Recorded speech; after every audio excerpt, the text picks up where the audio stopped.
Let's get this sports podcast party started, all right?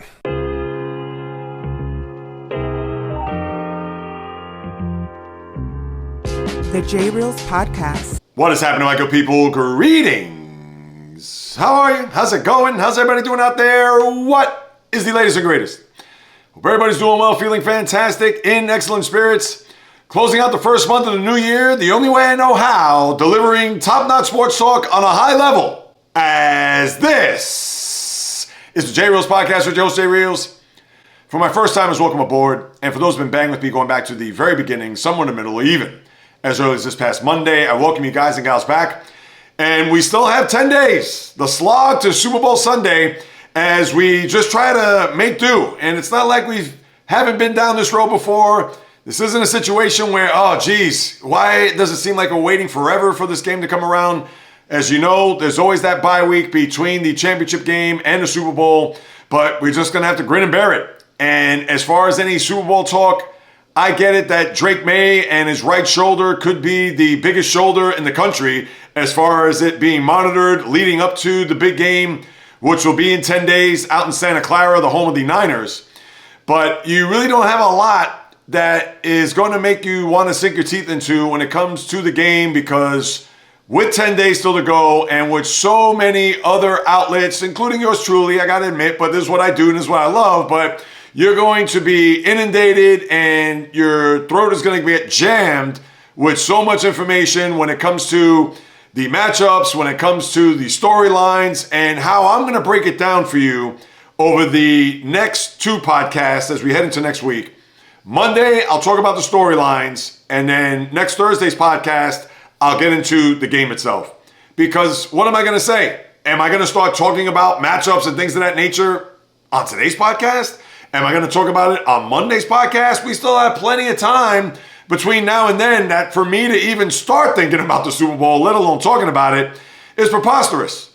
And I understand if you're a football fan, NFL fan, you can't get enough of it. You're anticipating it. We know about Seattle's defense as well as the Pats defense. We know that New England's going back for another shot to win a Super Bowl, to get their seventh Super Bowl, which is the most, which will be the most in the sports history. And yeah, we can talk about that till we're blue in the face. But again, there are going to be plenty of other opportunities and time, you name it, in order for me to unpack all this. So as of right this very moment, there's no need to get into that. And I know Drake May with the shoulder, he said it's banged up. Obviously, unless it's out of the socket, he's going to be playing in the game. But as of right now, that's going to be pretty intriguing when you think about it, because he is the starting quarterback, second year, still young.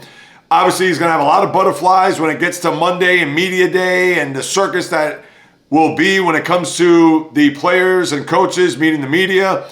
But until we get to that point, and think about it, when I'm recording this Monday morning, we won't even have an iota of what is going to be discussed, because I believe the teams will arrive Sunday night, Sunday late afternoon, maybe even Monday morning for all I know. But one more time, there's still ample opportunity for us to get into that, and I'll start off Monday's podcast with the storylines heading into the game, and then obviously pick that up on Thursday, where I'll break it down, my thoughts, strategies, etc., as we get ready for the 60th version of this game, which is amazing when you think about it. I remember Super Bowl 50, which was actually in Santa Clara between Carolina and Denver, and how that was pomp and circumstance. Obviously, 50 is that right there, golden anniversary, sweet spot. And yeah, 10 years later, so it turned 60. I don't know if they're going to have all the MVPs like they did that year get wheeled out to represent the history of the Super Bowl, which, as we all know, is the spectacle beyond spectacles when it comes to sports in this country.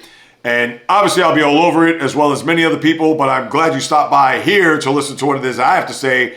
And you know I do not take your participation lightly. I thank you. I appreciate your support beyond belief. I can't express how grateful, thankful to have this opportunity to do this and the platform to do it. And for those who have followed me, whether this is your first day or going back to my day ones, you know I thank you all from the bottom of my heart, so I have to put that out there as well. So that's what I got. Nothing else to really discuss when it comes to that. But the other big news this week, and it was not big, it was enormous, because the Pro Football Hall of Fame, which we thought that Bill Belichick, with his resume, although, yeah, there has a little dings and obviously a little bit of that shine is off of it due to a couple of cheating scandals, but knowing that he's won well over 300 games, 31 playoff games, 8 Super Bowls, 2 as an assistant with the Giants, and 6 as the head coach of the New England Patriots, and a resume that, let's face it, not a lot of coaches can match. And here it was when the news came down on Tuesday that he was not a Hall of Famer, not a first ballot, which everybody thought was a slam dunk. And that wasn't the case. And I have a couple of interesting points about it. One that hasn't really been talked about, and I've talked about it on the channel. If you follow, please subscribe. I mentioned it in a short a couple days ago when I was just out of my gourd. And I'm not a Patriot fan. I am not a Bill Belichick fan in the least. But we know, as I mentioned, the cheating scandals of Spygate, as well as Deflategate, him being a part of that. I know the documentary, The Dynasty there on Apple, certainly wasn't flattering towards Bill Belichick. And I understand as a writer, and there were 50 writers who were a part of this, and you had to get 40 votes, which when you think about it, do the math, 80%. He got less than that. I don't know if he got 39 votes. I don't know if he got 30 votes. For all we know, he probably got half the votes, 25. But he had to get 40, and he didn't get that. And yes, you could talk about the cheating, and you can even talk about him being a curmudgeon, a guy that was as bland as vanilla ice cream. And nothing wrong against vanilla ice cream. I love vanilla ice cream. But it's a situation where he didn't provide a lot in his press conferences. You already know a lot of the stuff and a lot of his one-liners. I'm on to Cincinnati, or I'm on to Atlanta in the Super Bowl, or next question, or they made one play better than us, or we didn't make enough plays. It was as bland as it could possibly be. He never gave you anything. Forget about injuries. He never would talk about that. It's like, well, it's on the injury report. We'll have to wait and see come game time. He didn't give you much. And maybe there was a writer out there that thought that, well, he was not nice to me, or certainly did not have a good relationship with him, so therefore I'm not going to vote him in. Maybe there was a little bit of a vendetta there. So, of course, that is going to be the one take that you're going to get from a lot of people, and understandably so with the cheating, etc. All right, fine. But to me, I think it's even bigger than that, because when you look at the ballot and you see not only the players but the coaches, but then also the contributors, and there's a big-time contributor that is on that list. His name is Robert Kraft, obviously the former boss of Bill Belichick. And knowing that, 84 years of age, won 6 Super Bowls, and now is at another Super Bowl, on the verge of winning a 7th, as I mentioned. And this is going to be, let's face it, a victory lap, because it hasn't been announced whether or not he's going to be inducted into Canton come this summer. But I would have to think that the writers had the foresight to say Robert Kraft or Bill Belichick, and to have them both go in the same year, knowing that things ended up on a very frosty level with the documentary that came out, as I discussed, with all that had transpired there in that final year in Foxborough, where there was a parting of the ways. And even though it wasn't a situation where Belichick got fired, obviously he didn't get his contract renewed. And therefore, it was just, hey, let's just quietly go our separate ways. And away we go, where Bill Belichick did not get hired for a job when he was released as coach, and obviously became a part of the University of North Carolina as their head coach, and to, let's face it, very mediocre reviews. And now you're going to have a situation where, they're going to have Kraft go in. We can't have Belichick go in the same year. I mean, how's that going to look? So I think there's a little bit of that too. And we could talk about the off-the-field stuff with Belichick, with the girlfriend, and all right, you want to talk about that. But to me, I'm not going to look at that. Maybe some writers are going to look at that and say, oh, geez, how could this 73-year-old man be involved with a woman that's literally 3 times a junior? I mean, you could also want to factor that in. I won't. Obviously, it's a bad optic. And yes, I get it. The girl's of age. People are going to say, JAYREELZ, come on, get with the program. What are you talking about? So on and so forth. I said, well, I go back to the old saying that I'm sure it's been said many times before. My lovely wife has said it, but it rings true. Just because you can doesn't mean you should. That's it. Case closed. Same to Shannon Sharp when he got involved with that OnlyFans girl and obviously lost the job there with ESPN when he was on First Take. Getting involved with a 20-year-old and he's a year or two older than me, just because you can doesn't mean you should. So I'll just leave it at that. And I'm not trying to be a guy, get off my lawn, or buy the book, etc. No, but again, some people are going to look at it a certain way. And does that factor into the voting process? Who knows? But anyway, that's the situation with Belichick. And listen, it's preposterous to think that he's not a first ballot Hall of Famer. And no, I'm not going to look past the cheating scandals or whatever, but he did win 4 of the Super Bowls after that. And 2 as an assistant. So if this was a guy that won 2 Super Bowls and it just so happened to be those 2 Super Bowls were Spygate and Deflategate, all right, I get it. Then it'd be a situation where you can't have him get in because those are the only 2 Super Bowls he won and they were over a cloud of scandal, so therefore he's not going in. So one more time, 4 of the Super Bowls, 2 other appearances on top of that, really 3 when you think about it. He lost 2 to the Giants and 1 to the Eagles. And then the 2 as an assistant, I mean, what are we talking about here? The guy's a Hall of Famer. First ballot, slam dunk, no-brainer on roller skates. Well, obviously, they gave him a pair of roller skates, but they only had 2 wheels on each one. And yes, you could kind of rollerblade in, but not at 73, 74 years of age the way Bill Belichick is. So yeah, he got jobbed here. I mean, there's no ifs, ands, buts, maybes about it. But now when you really think about Belichick, and he's going to get in, I would think, next year. So if this is his punishment, fine. But now, you have to really dig deep and ask yourself this. If you're a one Thomas Edward Brady.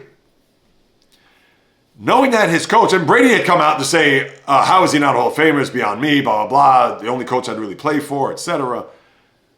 And I understand he played for Bruce Arians. I get it. But what is that going to look like to the guys who vote on whether Brady should get in? Because remember, Brady was part of Deflategate. And I understand he was on the team with Spygate. But he wasn't the one that were videotaping the walkthroughs and practices or whatever that had happened. I believe it was the walkthrough by the Rams the day before the Super Bowl. And of course, those tapes were destroyed. Where did those go? I don't know. That's not on Brady. And he was pretty much a second-year player, his first full year as the starting quarterback, so I'm not going to put that on him. Deflategate, I can. When you talk about the deflated footballs and how all the reports, how he wanted them a certain way, and then how could you forget about the text exchanges where when they came to investigate how he destroyed his cell phone and all that, and he did get 4 games to start off that season. That was the year they went to the Super Bowl, ironically against the Seahawks, as a member of the Patriots, of course, and was able to win that game down 10 points in the fourth quarter. And we all know about Marshawn Lynch not getting the ball there, the Russell Wilson play, the boneheaded call by Pete Carroll there at the goal line, and away we go. Well, with all that being said, then guess what? Tom Brady should not make it on the first ballot either. And I'm the first to say, he should go in on roller skates. There's no way that he should be not a first ballot Hall of Famer. He should be going in because he did win all those other Super Bowls too. How about 28-3? Let's start there. All right? We could talk about them beating the Eagles in Jacksonville. We could talk about the Carolina Super Bowl. We could talk about the last Rams Super Bowl. Just what, 2018 season. How about those years? He won those Super Bowls. And oh, by the way, when he left New England to go to Tampa in his first year there, what happened? Won a Super Bowl. So you mean to tell me that, yes, you're going to punish him for 1 year, similar to what we see here with Belichick. And I understand you had the dynamic of Robert Kraft there. So maybe that was also a determining factor that was underlying, aside of the cheating scandal. But when he goes in, and I think he's eligible, let me see, he retired after, he was there in 20, 21, 22. So by 27, I believe, will be his first year of eligibility. You mean to tell me that he's not going to be able to make it because of Deflategate and that he was a part of that and he shouldn't be on the ballot? Because if Belichick's not on the ballot, or he's on the ballot, if Belichick's not a first ballot Hall of Famer, then how's Tom Brady not a first ballot Hall of Famer? Why should he get the same? Why should that be the same deal? Or you would think he would get the same treatment, right? I don't think he should. I'm going to say that on the record right now. Tom Brady should go in first ballot when he's eligible. Please. You'd have to be a fool to think that he's not deserving of that. But we'll have to wait and see when his time comes whether or not he's going to get on that first ballot. And that's going to be intriguing because that's all that's going to be talked about. And the writers are probably going to face some pressure based on what we saw here with Belichick. But there are going to be writers that aren't going to care. They're actually going to be proud that they didn't vote Tom Brady, similar to the one guy who didn't vote Derek Jeter into the Hall of Fame in baseball. And that's the other thing, too. The guys who didn't vote for Belichick here in this first ballot, who are those guys? Come out. Say who you are. You want to be big and bad? Oh, I'm not going to vote for him. Well, you know what? Put your name to it. Show a lot of courage. Show a lot of guts, if that's the case. But, they're going to be hiding, and I don't like that. So, you know what? They got to show some accountability, too. That's not to say they have to come out all at once, but if there just so happens to be an investigation on, I wonder who is that one writer, or in this case, at least 11 writers who didn't vote, maybe more, I want to know who they are. I mean, this isn't trying to unlock global thermonuclear war, dating back to the old War Games movie in the 80s. This isn't trying to get the nuclear codes. This is a vote to see who gets to the Hall of Fame. Why not let it be public knowledge as to who did not vote Bill Belichick in the Hall of Fame? And the same could be said, quite possibly, for one Thomas Edward Brady. That's all I'm saying there. But, yeah, it is a sham. It's a travesty. It's a joke. It's a farce. Whatever you want to put in there, how Bill Belichick's not in the Hall of Fame. And again, not a Belichick fan. Never have. Not a Patriot fan, far from it. But you got to admit, the guy should have been in the first ballot. That's all there is to it. Now, as far as other news and notes in the NFL, the Bills promoted Joe Brady from offensive coordinator to head coach. I understand in Western New York, that's not a very popular choice. I don't know who they wanted. Obviously, I'm sure they wanted to keep Sean McDermott for one more year, especially them going into a new building. But I have to say, that was probably the safest bet. I know Phillip Rivers, we talked about that on Monday's podcast, how Rivers' hat was in the ring was stunning, and obviously withdrew from that, so it was good for him. But Brady is your guy. Now, whether he could coach and be a leader of men, that we'll have to wait and see. But again, very safe choice, similar to the Steelers and their safe choice with Mike McCarthy. And I'll say this real quick. I understand he was asked a question about Aaron Rodgers, and what was he going to say? Oh, of course I'm open to Aaron coming back to the team. And even though, based on the reports, it didn't end on a very warm and fuzzy note, considering that McCarthy was fired, I believe, with 4 games left in the season, dating back what? How many years ago that was? Jeez. 6, 7 years ago? Maybe the 2018, it was before COVID because Matt LaFleur's been a coach since. But as a lifelong Steeler fan, no offense, I do not want to see a Rodgers-McCarthy reunion. Chances are you may get that. Now, it's all dependent on what Rodgers is going to do, and right now we don't know whether or not he's going to retire. But I'm going to say this, and there's no offense to Aaron Rodgers, there's no offense to Mike McCarthy, whatever, but the Steelers need to move on. They have to find their quarterback. Is it on the roster right now? I don't think it's Mason Rudolph. Could it be Will Howard?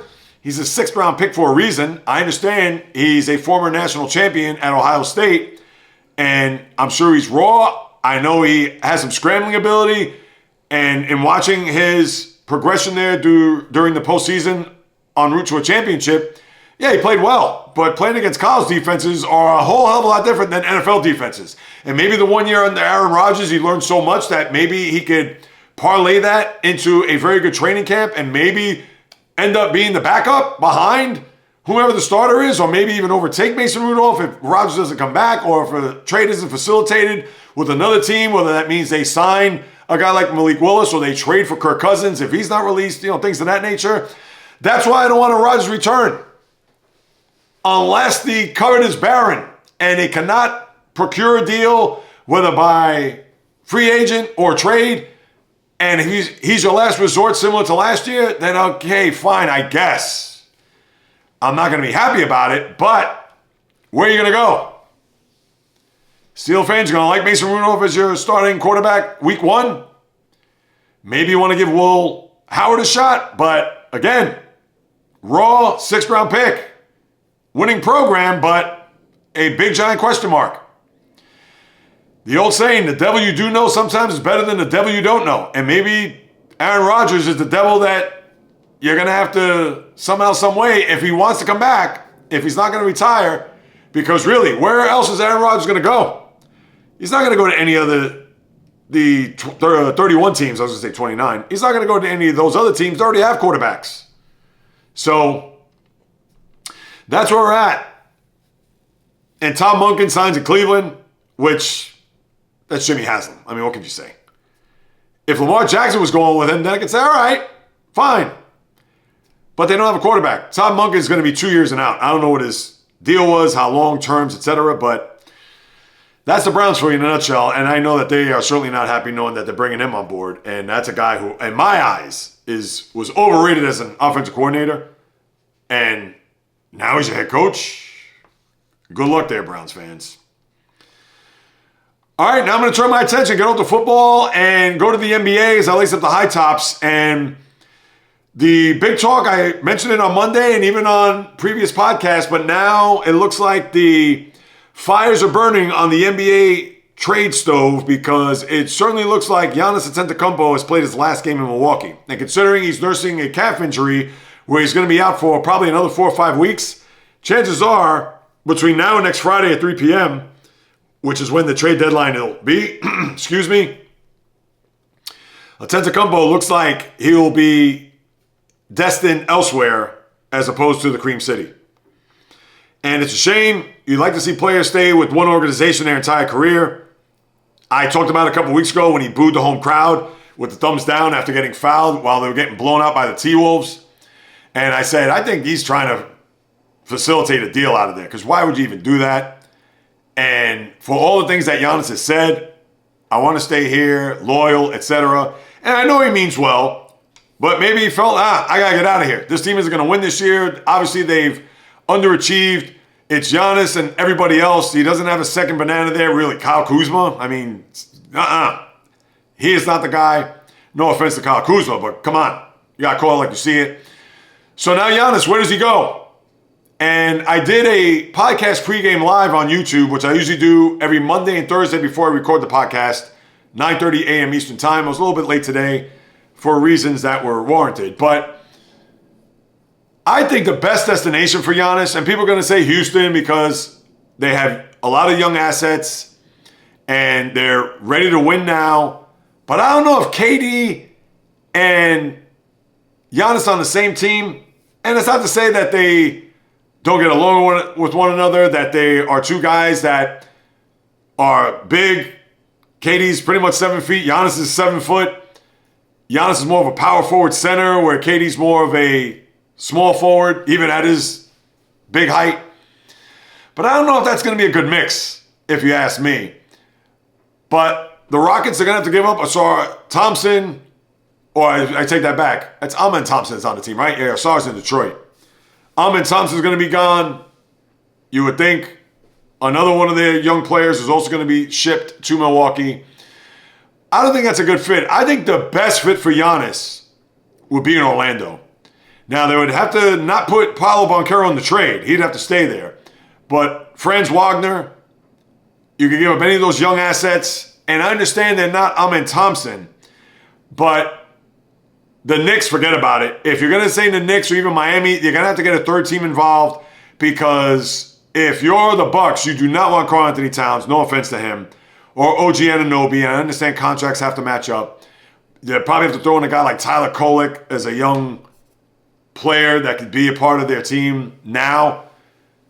But you have to get another team involved. And the same for the Miami Heat. The Heat aren't going to want just Tyler Hero or even Bam Adebayo for that matter. And I would think Adebayo would have to go as a big man.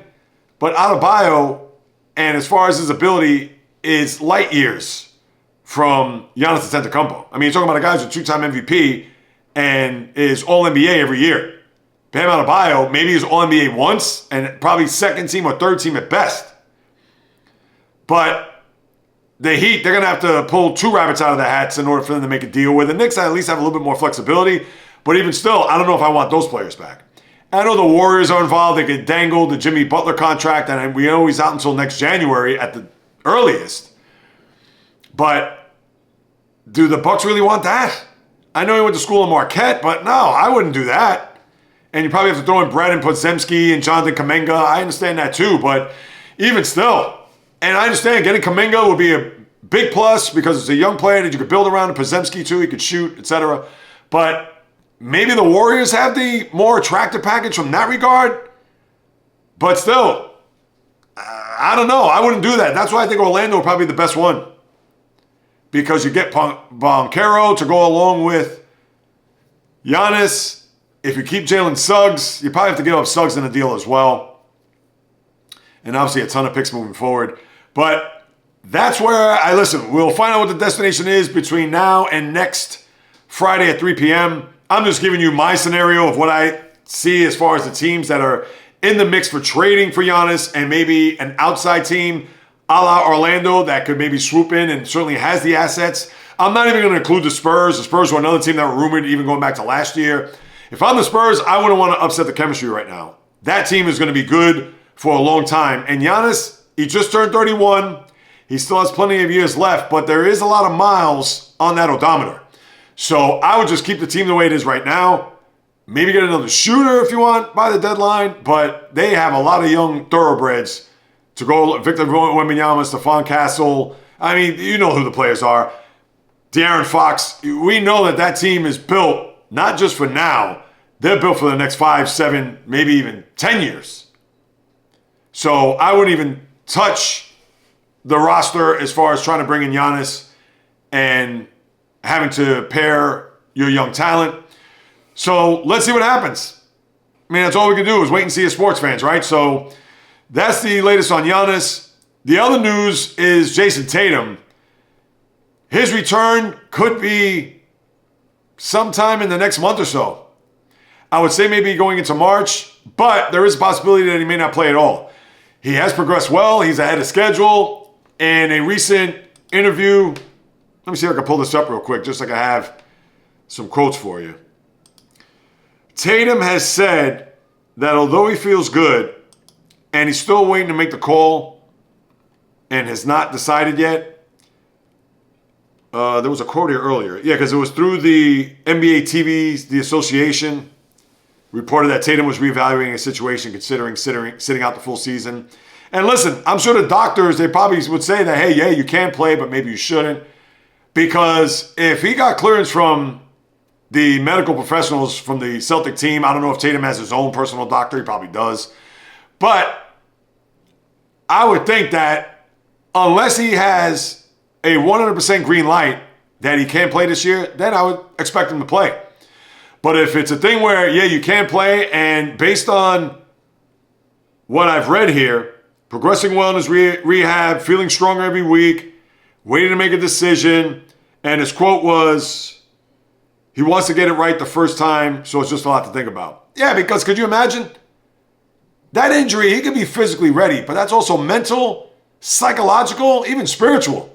Because, yeah, you could be ready, all right, I'm pumped, so on and so forth, but the minute you get on that court and you got to cut and you got to plant and you got to do all the things that obviously you're not thinking about coming out of that injury, that when you get on the court and you're competing, there's going to be a party that's going to think about that. Oh, I don't want to cut this way. Oh, wait, this leg. Oh, wait. No.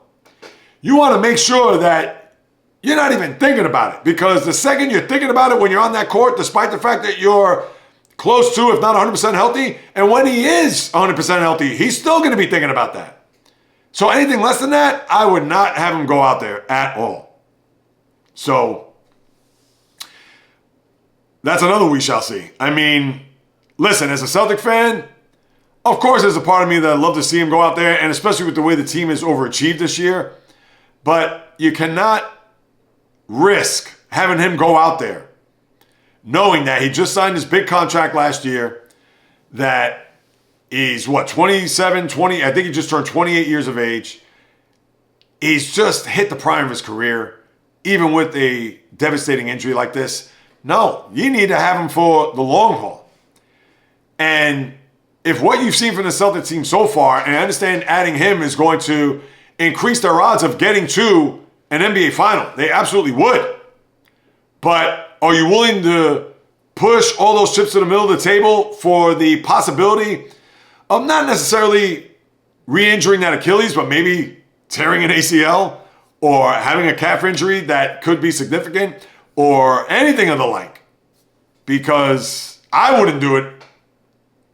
And even if I wasn't a Celtic fan, I would be highly unsure and unlikely on whether or not I want my player to come back. So let's say if you're a Pacer fan and it was Tyrese Halliburton. Now, they're not going to make the playoffs this year, but let's say, all right, I'm going to try to come for the last couple of weeks of the season. I think I'm ready to go. I'd be like, no. If you made it this far and understand you want to play and show people that you're healthy, etc., but no, I wouldn't do it. And Tatum, it'd be the same deal. So that we'll have to see, and who knows when he's going to officially confirm whether or not he's going to come back or not. I'm sure he's working with the team and maybe his own people, family, friends, etc. I mean, it's a big decision because as much as he's chomping at the bit, he wants to play, how about the team, etc., show that he's healthy, so on and so forth. But just really just put it all out there and know that between the ears, you're going to have to think about the cuts and just the movement. And obviously it's a lot different than practice. It's a lot. And certainly I don't envy that. But hopefully he makes the right decision either way and that his comeback will be full, whether that's this year or maybe even more so next year. But as far as anything else in the sport, I know LeBron came back to Cleveland yet again, and I don't know why they put up a tribute video, which I thought they did that when he came back the first time as a Laker uniform. I think it was a ploy to maybe get him off his game. And not to say it did, I didn't even check the stats, but they got blown out 129-99, so that's all you need to know about. Maybe, who knows, his head wasn't in the game.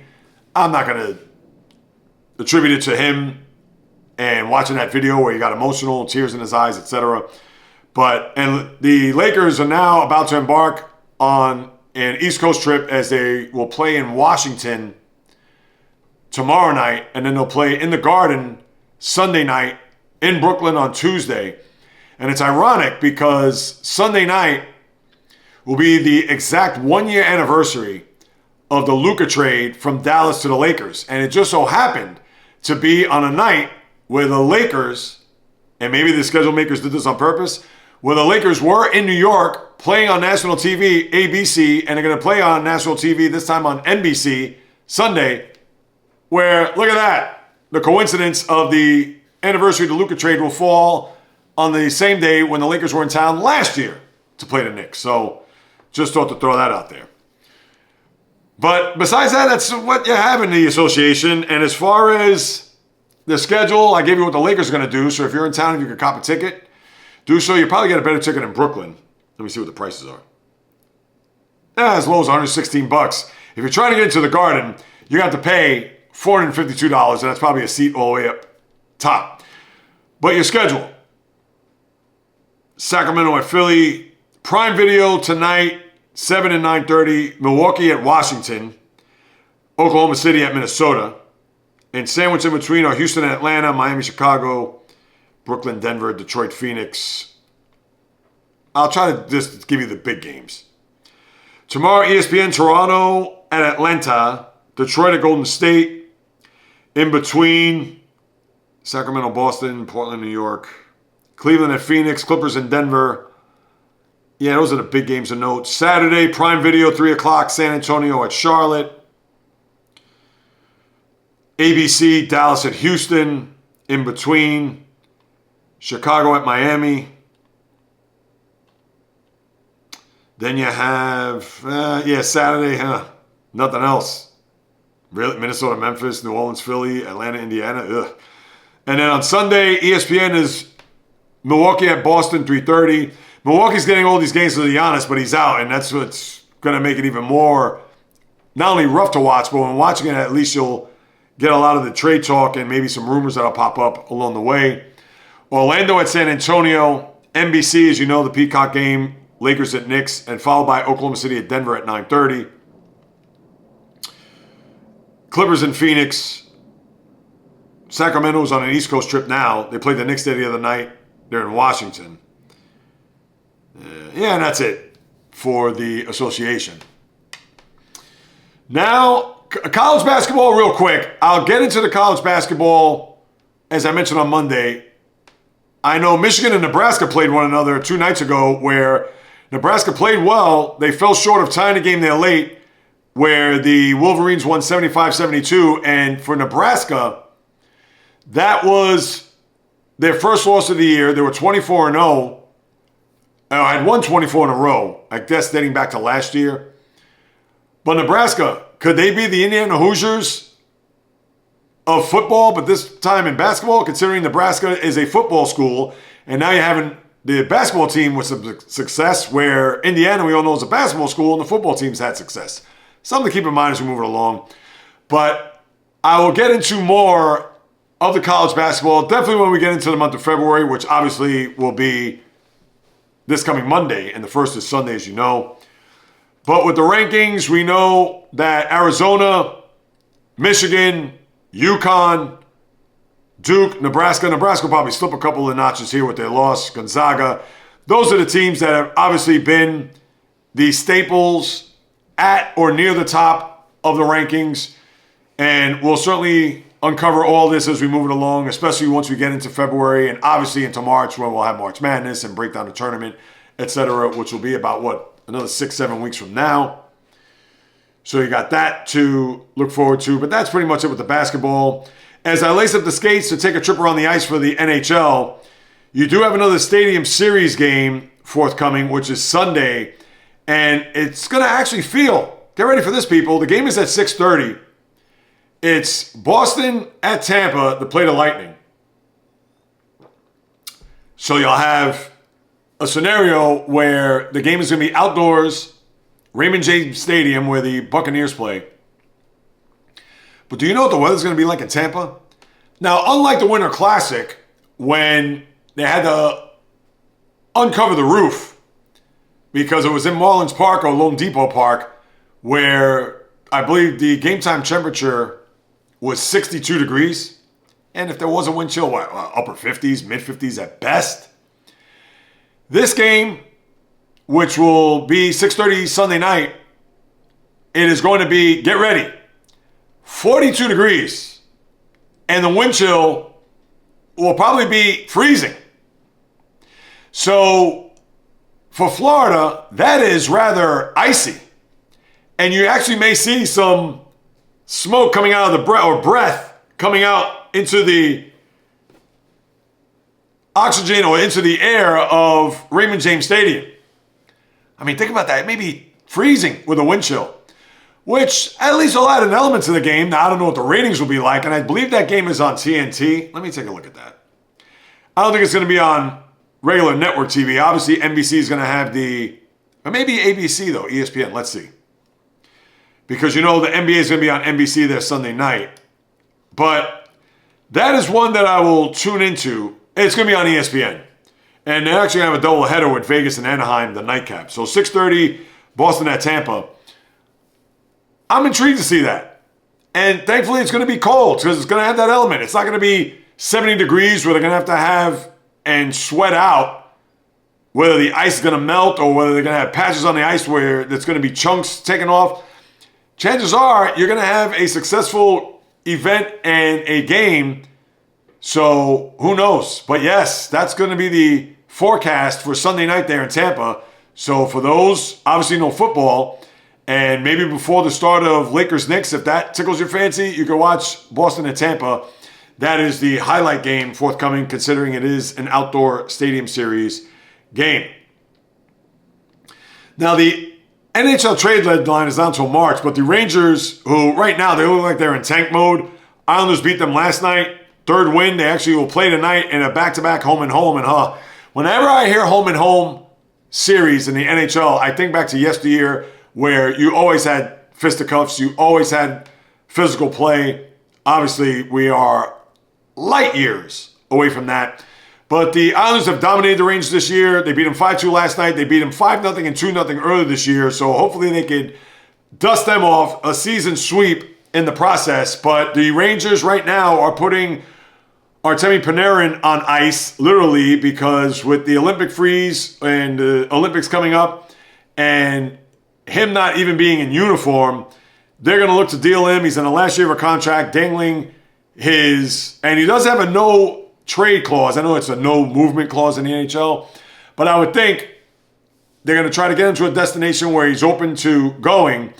So the Rangers, who have already made some headway as far as deals, they traded a defenseman to the Islanders, a very rare trade between the Islanders and Rangers. Carson Soucy, the defenseman, going to the Island. And I believe it was just for cash. I don't think it was for much. Maybe it was for a late pick. And then they also traded for Andre Palat, which wasn't on my radar, with the Devils. And I thought it was a very shrewd pickup because he's a guy that's won a Stanley Cup, knows what it takes to win. He actually scored a goal in the game yesterday in his first game with the Islanders against the Rangers. So I thought that was a shrewd move. Hasn't really played that well since he went to New Jersey, and I believe that was by way of... No, I believe he went from Tampa to New Jersey. I'm thinking of Yanni Gourde, who was in the expansion draft, went to Seattle. Then now I believe he's back in Tampa. But Islanders trying to make some little moves here, which they have done, and I do like the Palat move.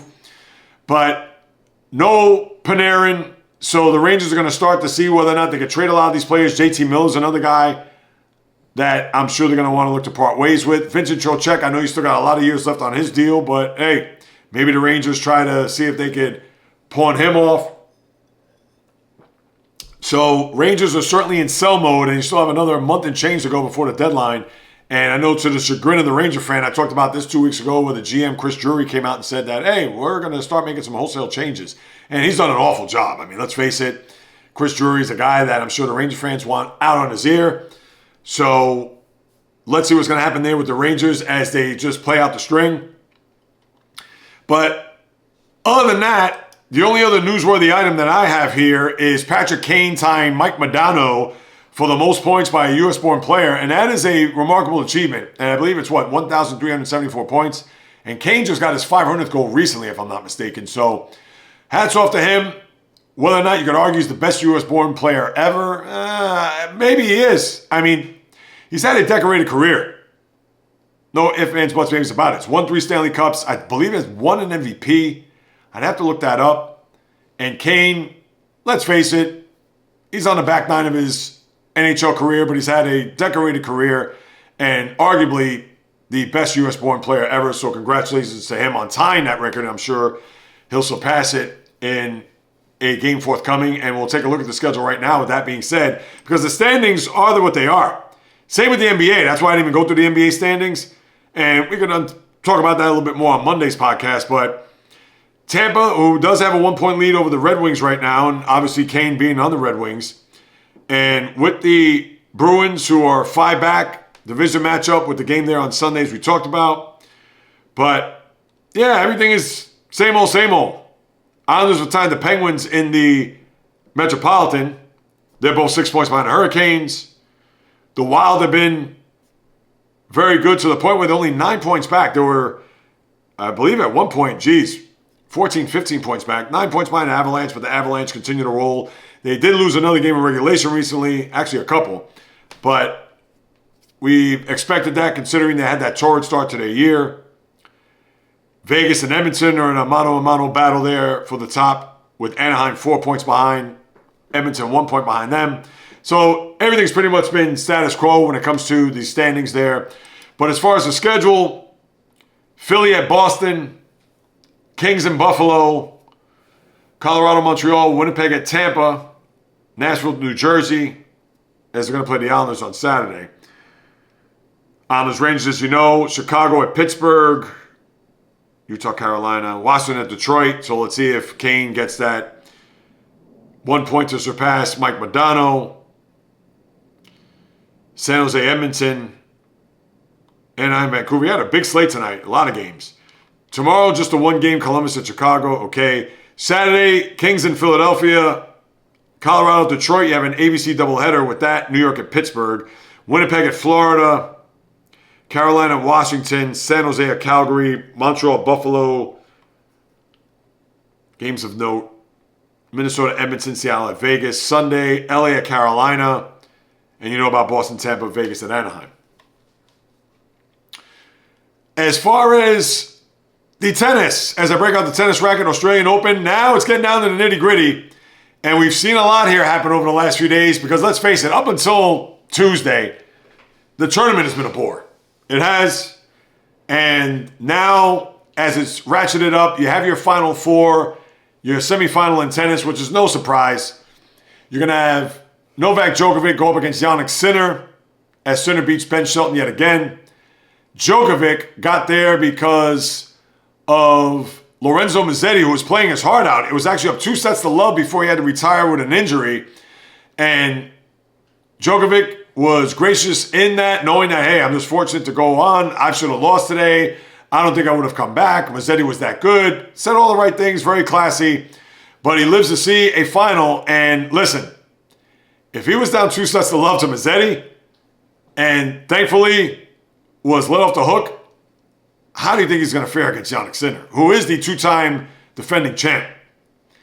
And listen, I hope Djokovic takes him to 5 sets and you get a tiebreak in the 5th set. But that's not going to happen. I think that you're probably going to see straight sets. And as far as Carlos Alcaraz, he's going to go up against Alexander Zverev in the semifinal, which we would think is going to be a scenario where Alcaraz, who's dominated this whole tournament, same for Sinner for that matter, you're going to have another clash. And the 4th straight Grand Slam final where you're going to see Alcaraz and Sinner. I mean, you might as well just pencil these guys in every match or every big Grand Slam from here on out. And, I mean, they've just dominated. And there's no one that's close. Not even Djokovic. And Djokovic, come on, he's 38. He's going to be 39 this year. We know that he's still better than a lot of the people here on the tour. But you have Alcaraz, Sinner. Then you got to go about 4 or 5 plateaus. And that's not a knock on Djokovic. Even I'm sure he would admit that at this stage of his career. Then you have Djokovic, and then you have 4 or 5 before you even get to Djokovic levels. And that's not a knock on the Ben Sheltons of the world, or the Alexander Zverevs, or the Casper Ruuds, the Holger Runes. I mean, you go on down the list. The Taylor Fritzes, the Tommy Pauls, the Francis Tiafos. Please, all those guys are very good. But they are still not in the class of Alcaraz and Sinner, or even Djokovic for that matter. And Djokovic, you could probably pick off at some point along the way if you are matched up against him. But still, he's in another Grand Slam semi, albeit because of Mazzetti. But here you have it. And listen, you're going to see another Alcaraz Sinner. I would have to say that Sinner's going to be the favorite. That is his turf. That is his surface. He's won the last 2. I understand Alcaraz, he's going for a career Grand Slam. And I'm sure that's his one focus. And we know he has beaten Sinner, whether it be at the French or what we saw at the U.S. Open. He did lose at Wimbledon. Obviously, Alcaraz didn't play last year. I believe he left due to injury. Or no, he may have lost fair and square last year in the Australian Open. But this is it. I'm sure he is just locked in, knowing that he's ready to face Sinner. He shouldn't overlook Zverev, that's for sure. But that is going to be a fascinating match. And obviously with the time difference, who knows when you'll be able to watch that here in the States. But I'll be on top of that. We'll certainly talk about that on Monday. And the women's side has certainly gotten very interesting because it all started early the week with Coco Gauff as she lost her match. And the talk was her slamming a racket in the bowels of Rod Laver Arena. And Iga Świątek, as well as Jessica Pegula, came to her defense to say, hey, you can't knock Coco Gauff. Obviously, she was embarrassed by her performance. She was certainly not up to the challenge. I'm sure she was up to the challenge, but certainly did not play well enough to get to the next round. And yeah, cameras, I get it. That wasn't one of those where players going into the locker room, you have a camera following her where she knows that she has to keep herself composed. She's not going to stiff arm the camera. I mean, that camera looked like it was probably plugged in somewhere. I don't know if that was a guy that actually happened to get access and was recording and, oh, there's Coco Gauff. Let me see what I could get. That almost looked like a surveillance camera. Now, of course, it was high quality, and maybe it was somebody that had their camera back there. I don't know if it was from the ESPN feed or a network, or maybe a local station was there. Who knows? But there has to be a level of privacy. And I can't knock Coco Gauff for destroying a racket. Absolutely not. She thought nobody was back there, or maybe a few people were back there, but certainly not somebody with a camera. And therefore, they caught that. So, yeah, I give her a complete pass. Now, if she did that on the court, you're going to say, whoa, it's not very professional. And even though she's letting out emotion, and we've seen other players break rackets on the court. Yeah, I believe Novak Djokovic has done that in the past. And I've said to him, hey, maybe that's not the place to do it. But to me, she gets a pass in my book. But Coco Gauff was out there early in the week. And what we've seen here, whether Jessica Pegula looked like she was gaining traction, stopped by Elena Rybakina, who's now going to face Aryna Sabalenka in the final, which would be an excellent final. Rybakina's played well throughout this tournament. Sabalenka is the number one women's player in the world, as you know. And when you've seen Iga Swiatek get ousted and Amanda Anisimova, who's gone, both of those players have gone far here in this tournament. And Pegula was the one that knocked out Swiatek along the way. And Swiatek, you know, she's a big-time winner. Whoop, excuse me. I was about to drink some water here, and I got caught with the cord here on my headphones. This is what you're getting. I'm not going to edit that, people. I'm going to keep that in there. But for Pegula, excuse me, I got that backwards. Pegula did beat Anisimova in straight sets, and Rybakina ended up beating Swiatek. So, and then Rybakina beat Pegula. So now you have a situation where the women's final is going to come down to those two. And I'm going to have to say it's going to be Sabalenka. Now, Sabalenka has matured a little bit here, but she's a player that if things start to go a little left or a little right, they could unravel. And that's where Rybakina is going to have to take full advantage to make sure that, oh no, I got to pounce on this opportunity and try to outlast her, because there are times where she can't get out of her own head. Now, Sabalenka has been able to correct that. U.S. Open last year, and obviously she's been dominant here. But Rybakina, trying to see if she could snatch that title away, and I think it will go to a third set, similar to what we may see with Alcaraz and Sinner. But I'll be all over it. I'll recap it on Monday. I think Sabalenka will prevail. And I think Sinner will prevail as well. I'm rooting for Alcaraz big time. I love Alcaraz. How could you not? But I think that he's going to end up being victorious, Sinner. Although, let's see if the Spaniard could finally get to that final, win the tournament, and have the career slam all at the precocious age of what? I think it'll be 23 this year. So, and obviously he is a multiple-time Grand Slam winner. Twice at Wimbledon, twice at the U.S. Open. He's won a French. He's may have won 2 Frenches. I know he's won 1. He won the one last year. But let's see what happens, and we'll recap it all when we get together on Monday. And that'll do it, my good people. I'm not going to get into any of the baseball stuff. Is there anything baseball worthy to talk about after it's cooled down? I know pitchers and catchers less than 2 weeks. I know the Yankees have made some small deals. Yeah, we could talk about Brian Cashman and Aaron Boone saying that the Yankees have a roster that's title contending, and Freddie Peralta willing to consider a new deal with the Mets. Of course, they're saying all the right things now. You think Peralta's going to say, no, I'm not going to sign here? Or Cashman and Boone are going to say, yeah, you know what? I don't think we are a championship contending team. Of course, they're going to say the right things. So is that anything to really get into? Absolutely not. So with that being said, that'll conclude another episode of the podcast. Thank you so much for stopping by, carving out precious time out of your day to listen to what it is I have to say about what happens in the Detroit Department of Life called sports.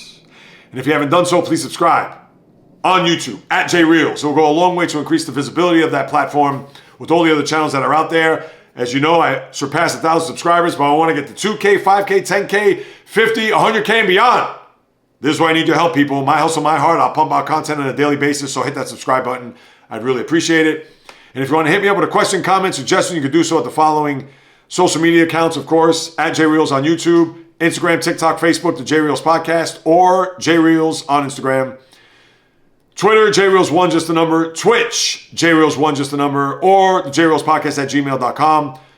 The old-fashioned way by email. I'll be more than happy to follow up with your questions, comments, or suggestions, because whether you do or do not know, this is what I love to do, people. It's in the blood. It's in the DNA since birth. Talking sports.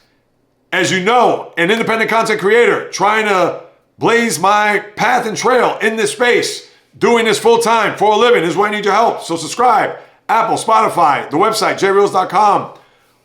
All that's out there. Because as long as I'm alive and breathing in front of this camera and microphone, I promise I'll deliver nothing but passion, fire, energy, fury with my thoughts, opinions, critiques, praise, analysis, feelings on anything and everything that happens on all of the diamond, ice, gridiron, hardwood, golf course, racetrack, tennis court, boxing ring, octagon, you name it.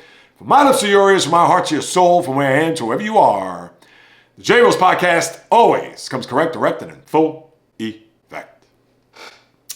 From the South Bronx, the South Beach, the South End, to the South Pacific, and all points beyond. Peace, love, and God bless everybody. And until next time on the JAYREELZ podcast, on the flip, baby.